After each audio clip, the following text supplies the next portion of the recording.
November 4, Whiskey Echo Echo. Whiskey Echo Echo, Roger, what's the name? Hi, the name here is Mike, and I'm located in Nashville, Tennessee. Roger, Roger, Mike, and what radio are you running today, sir? I'm running a pretty old Yaesu. It's a FT-980, so it's 80s vintage. Oh, roger that. What do you think the transmit bandwidth is? Probably about 2.6, you think? I believe so. I have it adjusted pretty much in the middle there. Roger that. You probably don't have a self-determined transmit bandwidth that you can actually put a frequency in. You're kind of locked in that frequency, and there's you have no input to that, Roger. Well, there is a width knob on this rig, but I'm not sure exactly what the parameter would be. Roger, Roger. Well, you know that the higher the transmit bandwidth, the better the transmitter is going to sound on the top end. As you roll off or fail to meet the transmit bandwidth higher regiments, then obviously you're going to suffer in the top-end fidelity because of the lack of capabilities there. But there are ways that you can facilitate a much better signal than normal. You just have to take advantage of a couple of things there. The first would be your compressor processor, and we just want to tap that as about a 3 out of 10 or 30 out of 100, just barely there. Compressor processor needs to be handled with a great deal of finesse. Otherwise, you can tick some people off because they can't stand that pump situation between words. And so that's why we suggest a 3.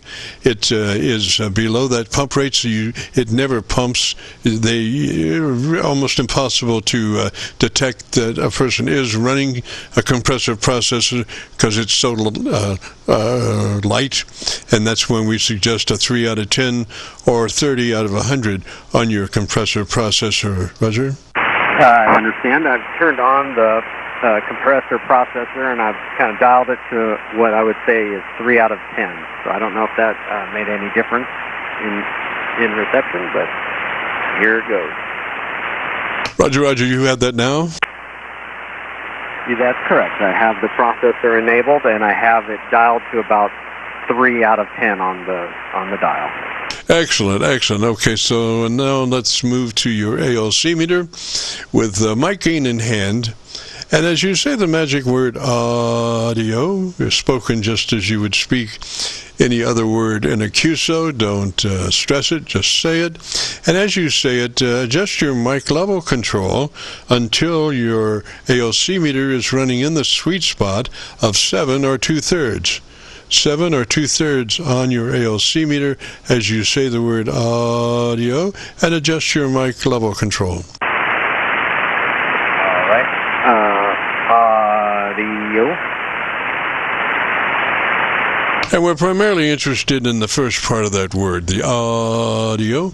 Don't worry about the back half, just the because you become a human steady-state tone machine at that point. Roger?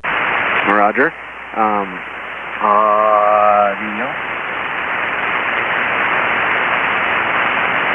And it's, like I say, it's a steady-state tone, so it's real easy just to say the word audio and adjust your mic level until you're on that sweet spot of 7 or 2/3 on your ALC.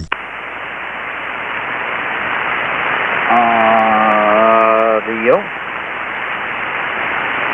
I believe I have it. It looks like that's probably about 2/3. Yes, sir. Okay, now let's move to your equalization control. And what kind of control do you have? I would suggest, since we have the processor, compressor processor on, we should look and see if there's a P-Paul set of EQ controls that that equalizer defers to when you have the compressor processor on. Roger? Roger, I don't think this rig has any equalization in there, and I don't believe there is any associated with that processor. just on or off with the amount. You're talking about the compressor processor, or you're talking about, do you have an EQ page, do you think, in that radio? Yeah, there's no EQ page. It's 1980s radio, so there's really nothing on this regarding that. Roger. Well, ballistically now, you're in that 3 dB dynamic range. So your average percent of peak modulation should be up there around 80 to 85%. What happens is unprocessed audio has what we call a 10 dB dynamic range. That is, if I had a VU meter attached to a PA system and you were talking about a baseball game or something, my meter would be tied to your amplifier output as you spoke, and it would be bouncing all over the place there, and we would call that a 10 dB dynamic range area there without any processing. But for transmitting, it doesn't work out very well because it's not as fat as it could be. So what we do in a series of actions there, from that slight compression processor to that sweet spot of 7 2/3 on your ALC, we form that up to about a 3 dB dynamic range, which means that then your average percent of peak modulation is running about 80 to 85%. So it becomes a much more substantial audio signal to transmit, Roger. But it's still clean. There's not a hint of distortion anywhere. It's just beautiful, because words have to have life to further their meaning as you listen to somebody. And if somebody has got their gain cranked all the way up and it sounds like they're trying to make Mars on 5 watts, it's really they're defeating their purpose, because the word is so lack of dynamic range. It's just up against the wall and usually very distorted. So what we want to do is a very fat signal with no distortion. Roger? I understand. I appreciate the insight.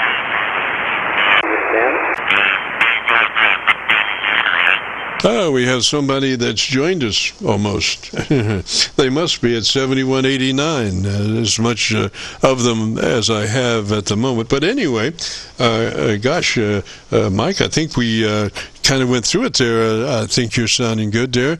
I were before our friendly neighbor started 1KC off. But anyway, if you want to hear your audio, if you go to YouTube and do a call letter search for Kilo Charlie 9 Victor Kilo Victor, that will take you to this recording. It'll be cut number 1 in a series of 3600, and I'll have it uploaded to YouTube by noon tomorrow. Roger? Oh, excellent. I appreciate you doing that. Yes, sir. That's what we do. We've been doing it for now about 10 years on Friday afternoons between 3:30 and 7. And glad to have you aboard. If you get a chance, join us next Friday. We'd love to have you. Okay, I will do that. Well, Kilo Charlie 9 Charlie Victor, this is November 4 Whiskey Echo Echo, and I guess I'll be clear here. Thank you for your time. Roger, Mike 73, sir. You have a great afternoon, a beautiful weekend.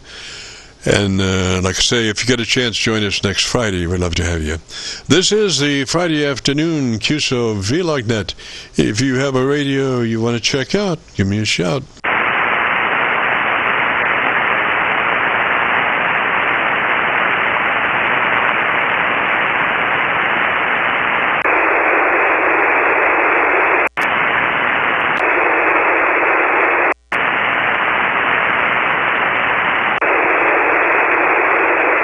And now we're on our other functioning SDR for today, and I'm not real sure where it is.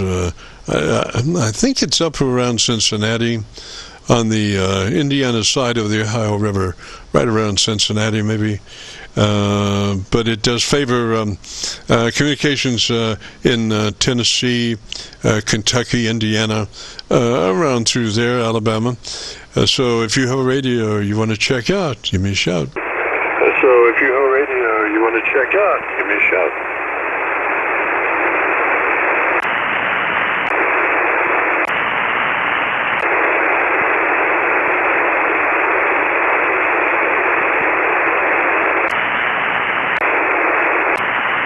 And back on our local antenna, so might try traffic down towards southern Georgia, northern Florida. Just out of curiosity, my 7300 does well in those areas.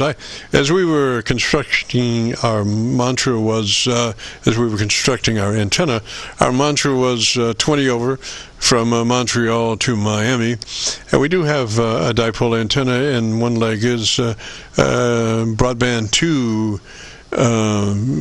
our northern friends there in Montreal, and the other side of that dipole is broadside to Miami, Florida. And so we said hopefully our our signal strength would be 20 over from Montreal to Miami, with a hotspot through the Carolinas. So and it seems to be that antenna, that dipole is functioning in that situation, even though conditions may vary from time to time.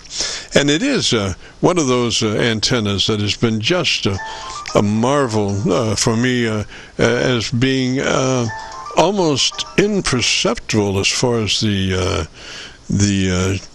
standing wave. And what I do is I'm not running a transformer on my dipole antenna. I'm just running one side up unbalanced, and then so one side of my dipole is ground side, and the other side is a high side. So on the ground side, we're working to reduce the SWR, always on the ground side, reducing the SWR. And then on the high side, we are bringing it back onto the frequency that we're looking for to operate on. So it's back and forth like that, and it's just amazing how it takes a little dedication, but and it's just a game. It's not anything. When you pass a 1.5 or whatever, nobody would really notice. But I have found it really challenging to keep that SWR aspect with unmovable down in that area. This is the Friday afternoon Qso-Vlog net. If you have a radio you want to check out, give me a shout.